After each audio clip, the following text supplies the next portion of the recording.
ساتھ تھا.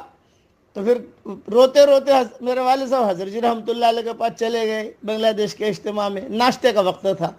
تو حضرت نے کہا بھی کیا ہوا مولوی عمر؟ حضرت کی جو عادت تھی بھی کیا ہوا مولوی عمر؟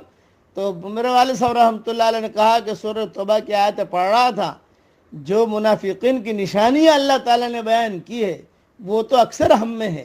حضرت نے فرمایا ہاں بھائی توبہ کرتے رہو چلتے رہو، توبہ کرتے رہو چلتے رہو. ان آیات کی تشریح ریاض التفسیر میں دیکھ لینا انشاءاللہ. مختصر سمجھا دیتا ہوں. دین کو اختیار کرنا ایک مخلصانہ ہوتا ہے اور دوسرا منافقانہ.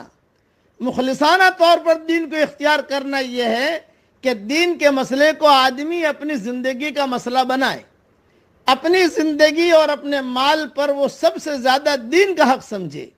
اس کے برعکس منافقانہ طور پر دین کو اختیار کرنا یہ ہے